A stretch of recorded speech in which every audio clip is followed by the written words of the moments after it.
ಒಂದು ಗುಟ್ಟು ಹೇಳ,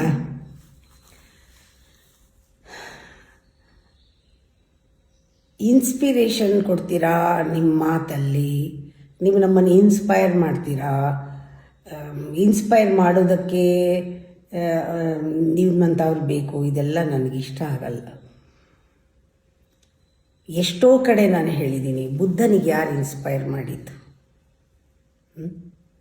ರಾಮಕೃಷ್ಣ ಪರಮಹಂಸರಿಗೆ ಇನ್ಸ್ಪೈರ್ ಮಾಡಿದವರು ಯಾರು?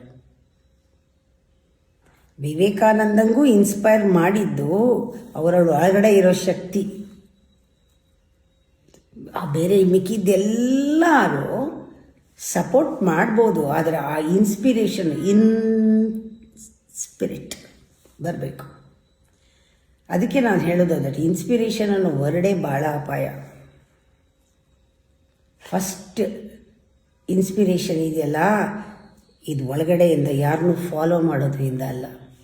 ನೀವು ಫಾಲೋ ಮಾಡಿದ್ರೆ ಇಮಿಟೇಟ್ ಮಾಡ್ತೀರಾ, ಕೊನೆಯಲ್ಲಿ ಅವ್ರ ಕಾರ್ಬನ್ ಕಾಪಿ ಆಗ್ತೀರಾ. ಯಾರಿಂದನೂ ಇನ್ಸ್ಪಿರೇಷನ್ ತಗೋಬೇಕಾಗಿಲ್ಲ, ಯಾವುದೂ ನೀಡಿಲ್ಲ. ಆ ಥರ ಬೇರೆಯವರಿಂದ ಇನ್ಸ್ಪಿರೇಷನ್ ತಗೊಳ್ಳೋದು ಡೇಂಜರಸ್. ಅದು ಎಕ್ಸ್ಟರ್ನಲ್ ಮೋಟಿವೇಶನ್ನು. ಈ ಪ್ರತಿಯೊಬ್ಬ ಇಂಡಿವಿಜುವಲ್ಲು ನಾನು ಹೇಳ್ತಿದ್ದೀನಿ, ಸ್ಪೆಷಲ್ಲು, ಪ್ರತಿಯೊಬ್ಬರು ವಿಶೇಷ. ಯಾರು ಯಾರನ್ನೂ ಫಾಲೋ ಮಾಡಬೇಕಾಗಿಲ್ಲ. ಆ ಥರ ಇನ್ಸ್ಪಿರೇಷನ್ ನಿಮಗೆ ಶಾಪ ಆಗಿಬಿಡುತ್ತೆ, ಬ್ಲೆಸ್ಸಿಂಗ್ ಆಗಲ್ಲ. ಪ್ರತಿಯೊಬ್ಬರನ್ನೂ ಸೋರ್ಸ್ ಅಂತ ನೋಡು, ಪ್ರತಿಯೊಬ್ಬರನ್ನೂ ಯುನೀಕ್ ಬೀಯಿಂಗ್ ಅಂತ ನೋಡು. ನೀ ಯಾರ್ಯಾರನ್ನ ಭೇಟಿ ಆಗ್ತೀಯೋ ಅವರೆಲ್ಲ ಬಹಳ ಯುನೀಕ್ ಅಂತ. ಯಾರನ್ನೂ ಆದರೆ ಫಾಲೋ ಮಾಡಬೇಡ, ಅವ್ರ ಥರ ಆಗಬೇಕಾಗಿಲ್ಲ. ನಿನ್ನ ಥರ ನೀನು ಇರೋದು ಕಲ್ತ್ಕೋ. ಇದೊಂಥರ ಸ್ಟ್ರೇಂಜ್ ಇದು. ನಿಮಗೆ ಇನ್ಸ್ಪಿರೇಷನ್ನು ಕೊಡೋದು ಯಾರು ಕೊಡೋಕ್ಕೆ ಸಾಧ್ಯ ಇಲ್ಲ. ನೋಡಿ ಎಷ್ಟು ಜನ ಇವತ್ತು ಜೀವನದಲ್ಲಿ ಮಿಲಿಯನ್ಸ್ ಆಫ್ ಪೀಪಲ್, ಯಾರು ಸಾವಿರಾರು ಜನ ಮುಂದಕ್ಕೆ ಬಂದವರು, ಬೆಳೆದವರು, ಜ್ಞಾನಿಗಳು, ಯಾರೂ ಇನ್ಸ್ಪೈರ್ ಮಾಡಿಲ್ಲ. ಅವ್ರನ್ನವರೇ ಇನ್ಸ್ಪೈರ್ ಮಾಡ್ಕೊಂಡಿದ್ದಾರೆ. ಇದನ್ನು ಗಮನಿಸಿ. ಗೌತಮ ಬುದ್ಧ ಯಾವತ್ತೂ ಯಾರಿಂದನೂ ಇನ್ಸ್ಪೈರ್ ಆಗಿಲ್ಲ. ಸೋಕ್ರೆಟಿಸ್ ಇನ್ಸ್ಪೈರ್ ಆಗಿಲ್ಲ.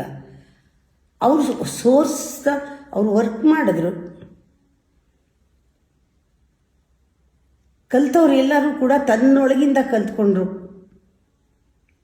ಯುನೀಕ್ ಇಂಡಿವಿಜುವಲ್ಸ್ನ ಪ್ರೀತಿ ಮಾಡಿದ್ರು, ವಿಶೇಷವಾಗಿರೋರನ್ನ ಗುರುತಿಸಿದ್ರು, ಒಬ್ಬರಲ್ಲಿರೋ ಯುನೀಕ್ನೆಸ್ನ ಗುರುತಿಸಿದ್ರು.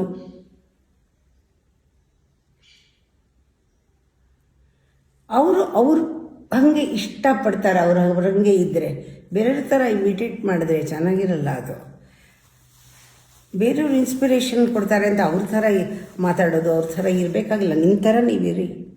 ನಿಮ್ಮ ಒಳಗಡೆ ಏನೋ ಒಂದು ಯುನೀಕ್ನೆಸ್ ಇದೆ, ಅದು ಹೊರಗೆ ಬರಲಿ.